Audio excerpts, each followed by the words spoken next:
ये है राजस्थान में सूखा अकाल। सूखा अकाल क्या है? वर्षा की कमी के कारण जल की कमी, मतलब सूखा किसे कहते हैं? एक तो वर्षा की कमी और एक जल की कमी, मतलब वर्षा और जल की कमी से ही तो सूखा होता है, इसे सूखा कहते हैं। सूखा के कारण खाने, चारे, पीने के पानी की कमी हो उसे अकाल। अकाल किसे कहते हैं? इसे खाना पीना, भूख नहीं आती तो उसे अकाल कहते हैं। सूखे के कारण खाने, चारे व पीने के पानी की कमी हो उसे हम अकाल कहते हैं। राजस्थान में सूखे अकाल की स्थिति क्या है? सर्वाधिक प्रभावित जिले, आपको ये याद रखना है 2002 से 2003 में कितने जिले प्रभावित हुए? 32।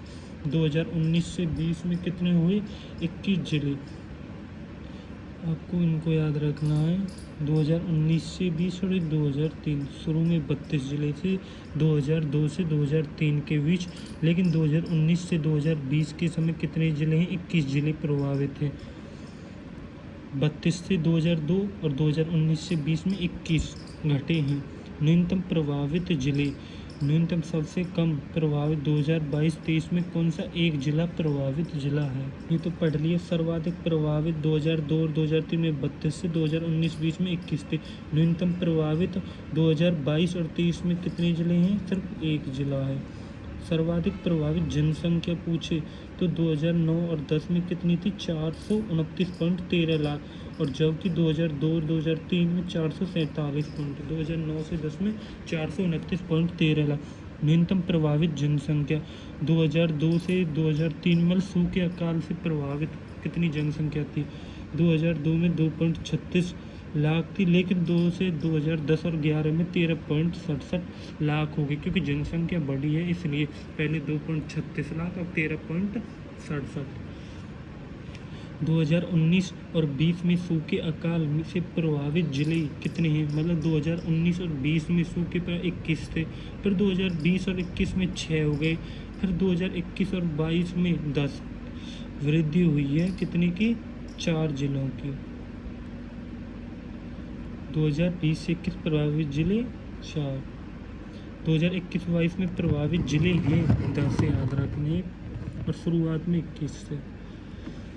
अब आते हैं राजस्थान में अकाल के लिए कहावत प्रसिद्ध है, तीजो कुरियो आठमो काल, मतलब तीजो कुरियो आठमो काल। इसका अर्थ है कि हर तीसरे वर्ष कुरिया मतलब अर्धकाल होगा, आधा काल, और प्रत्येक 8वें साल भयंकर अकाल होगा, और थोड़े दिन के लिए होगा। 3 वर्ष में तो कुरिया कहते हैं, 3 वर्ष का कुरिया और 8 वर्ष का भयंकर अकाल होता है। अकाल के लिए एक दुआ है, पग पुंगल धट कोटड़े बाहु बाड़मेर जाए लादो जोधपुर ठावो जैसलमेर। इसका अर्थ है अकाल के पैर पुंगल बीकानेर के धड़ कोटड़ा जैसलमेर में बुझाएं, मतलब कि बुझाएं बाड़मेर तथा तलाश करनी है जोधपुर में भी मिलता है। मतलब आपको ये याद रखना, अकाल किस में उसको याद रखना, एक तो बीकानेर, जैसलमेर, बाड़मेर, जोधपुर, जैसलमेर। त्रिकाल किसे कहते हैं? सबसे भयंकर अकाल जिसमें अन्न, भोजन, तृण, घास चारा व जल की कमी हो जाती है, उसे क्या कहते हैं? त्रिकाल। सबसे भयंकर अकाल होता है जिसमें भोजन की कमी हो जाएगी, जल की कमी और घास चारा की कमी, तो वो त्रिकाल होगा।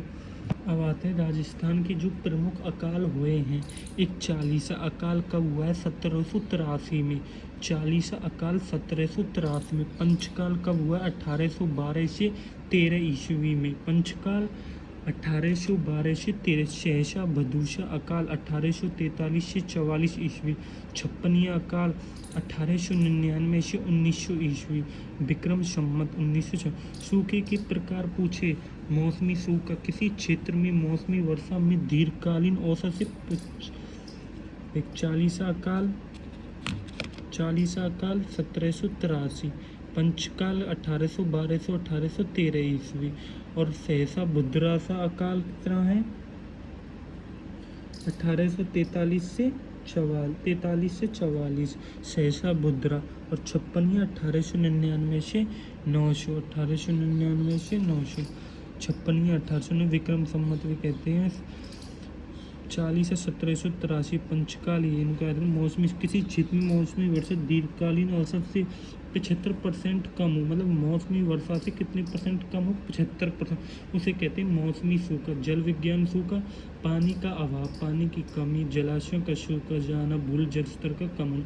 कृषि सूखा क्या होता है, फल चारे की कमी।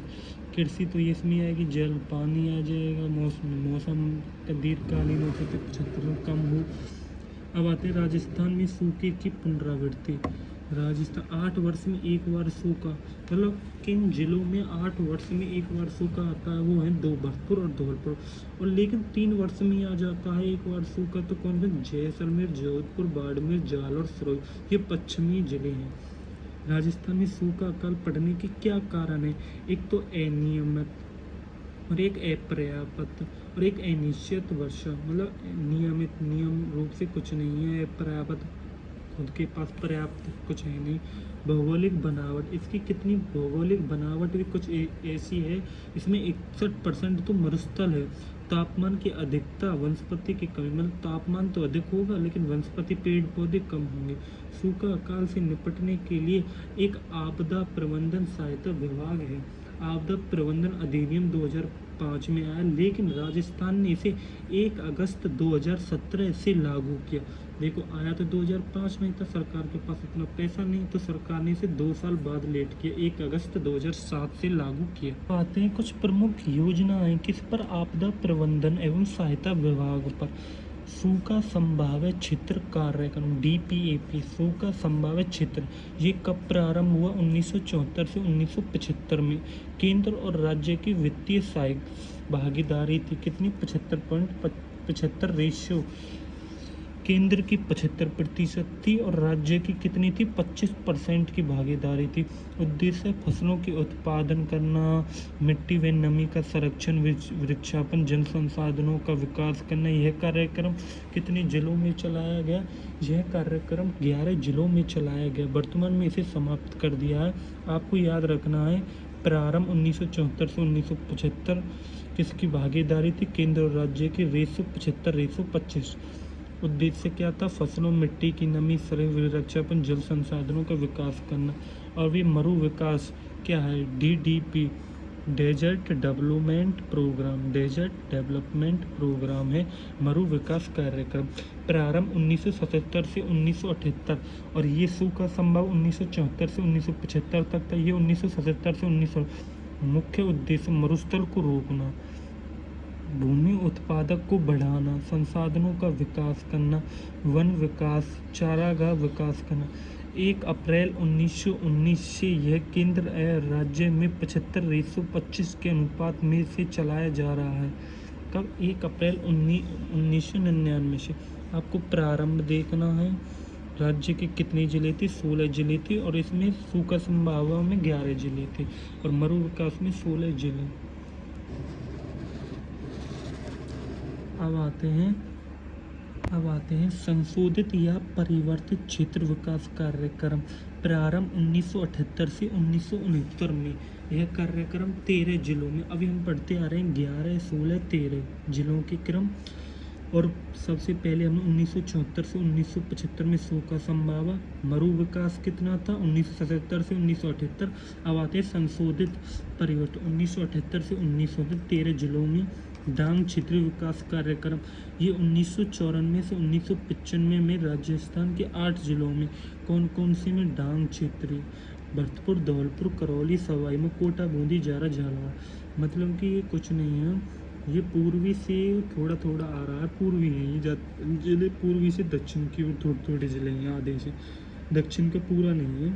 एक तो ये हाड़ौती क्षेत्र आ गया, एक ये पूर्वी क्षेत्र है। मेवात क्षेत्र विकास कर, प्रारंभ 1987 में।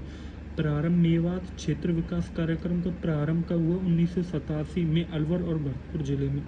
मगरा क्षेत्र विकास कार्यक्रम, प्रारंभ 2005 से 2006। मगरा क्षेत्र, मेवात क्षेत्र तो अलवर भरतपुर ही है, 1987 में। मगरा क्षेत्र प्रारंभ 2005 से 2006 में। राजस्थान के 5 जिले मगरा क्षेत्र, अजमेर, भीलवाड़ा, पाली, चित्तौड़गढ़, राजसमंद में कार्यरत। यह 100% राज्य वित्त पोषित योजना है। यह मतलब 100% राज्य वित्त पोषित योजना है। अब आते हैं सीमा क्षेत्र विकास कार्यक्रम 1993 से 1994 में केंद्र सरकार की 100% सहायता से किया गया। सीमा क्षेत्र विकास कार्यक्रम कब चालू हुआ? 1993 से 1994 किसकी सहायता से? केंद्र की सहायता से 100% लगाया था। और यह कार्यक्रम किन जो पाकिस्तान से सीमा लग रही, जैसे बाड़मेर, जैसलमेर, बीकानेर, गंगानगर, ये 4 ज़िले थे उस समय, उन ज़िलों में चलाया गया। बाड़मेर, जैसलमेर, बीकानेर, इसमें फलौदी नहीं है। अब आते हैं कुछ महत्वपूर्ण बिंदु। देश के 142 डेजर्ट ब्लॉक में, मतलब देश के कितने डेजर्ट ब्लॉक हैं? 142, उसमें से राजस्थान के 85 डेजर्ट ब्लॉक हैं। मतलब कि पूरे देश में 142 डेजर्ट ब्लॉक है, उसमें से राजस्थान के 85। अब मरु विकास बोर्ड की स्थापना कब हुई? 1966। ये इम्पोर्टेंट है, मैंने यहाँ लिख भी रखा है, मरु विकास बोर्ड 1966। अब आते हैं राजस्थान की सहकारिता। यह राजस्थान में सहकारिता, मतलब सहकारिता का अर्थ है सहायता। राजस्थान में सहकारी आंदोलन की शुरुआत 1904 में हुई। पेपर में आ सकता है राजस्थान में सहकारी आंदोलन मतलब सहायता की 1904 में, लेकिन अजमेर से हुई। कहाँ से हुई? अजमेर से। लेकिन अक्टूबर 1905 में बिनाए अजमेर से राज्य का प्रथम सहकारी समिति की स्थापना की गई। पेपर में आएगा राज्य की प्रथम सहकारी समिति की स्थापना कब हुई? 1905 में अजमेर में। और आंदोलन की शुरुआत 1904। सहकारी साख समिति का त्रिस्तरीय ढांचा है, मतलब 3 स्तरीयों के प्रकार का ढांचा है। फर्स्ट है राजस्थान राज्य सहकारी बैंक लिमिटेड जयपुर। सहकारी के क्षेत्र में राज्य का शीर्ष बैंक है, मतलब सहकारिता सहायता के क्षेत्र में राज्य का शीर्ष बैंक कौन सा है? राजस्थान राज्य सहकारी बैंक लिमिटेड। कहाँ? जयपुर। मुख्यालय इसका जयपुर है। और इसकी स्थापना कब हुई? 14 अक्टूबर 1993 को, जब हमारा देश आज़ाद हुआ तो उसके लगभग 6 वर्ष के बाद। अल्पकालीन 5 से 15 माह बैंकिंग सुविधा देता है। ये कुछ थोड़े समय के लिए, मतलब 5 से 15 माह तक बैंकिंग सुविधा देती है। अब आते हैं केंद्रीय सहकारी बैंक। केंद्रीय सहकारी बैंक जिला सहकारी बैंक भी कहते हैं। मतलब केंद्रीय सहकारी बैंक को क्या कहते हैं? जिला सहकारी बैंक। 3 से 5 वर्ष की अवधि के लिए मध्यमकालीन ऋण देती है। प्राथमिक साख समितियां, ग्राम सेवा सहकारी समिति भी कहते हैं। केंद्रीय सहकारी बैंक को क्या कहते हैं? जिला सहकारी। प्राथमिक साख समिति को ग्राम सेवा सहकारी। और इसको राजस्थान राज्य सहकारी बैंक, राजस्थान राज्य का शीर्ष बैंक। मुख्यालय जयपुर। स्थापना 14 अक्टूबर 1993 को। अभी त्रिस्तरीय ढांचा तुझे पता पड़ गया होगा। राजस्थान राज्य सहकारी बैंक लिमिटेड और एक केंद्रीय सहकारी और एक प्राथमिक, क्या क्या कहते हैं इनको आप देख लेना। राजस्थान सहकारी शिक्षा और प्रबंधन संस्थान। स्थापना अप्रैल, मतलब शिक्षा और प्रबंधन संस्थान, मतलब शिक्षा के प्रति सहायता देना। उसकी स्थापना कब हुई? राजस्थान सहकारी शिक्षा अप्रैल 1994 को जालाना डोंगरी जयपुर से। कहाँ से? अप्रैल 1994 को जालाना डोंगरी जयपुर से। राजस्थान राज्य सहकारी भूमि विकास बैंक। स्थापना 26 मार्च 1997 को जयपुर में। राजस्थान राज्य सहकारी भूमि विकास बैंक, मतलब भूमि के लिए सहायता देना। स्थापना 1997 को जयपुर में। 26 मार्च 1997। किसानों को दीर्घकालीन अवधि 5 से 15 वर्ष के लिए ऋण उपलब्ध कराते। मतलब ये सहकारी भूमि विकास बैंक क्या है? ये किसानों को लंबे समय तक 5 से 15 वर्ष तक लोन देती है। और ये चैप्टर भी हो गया आपका ख़त्म।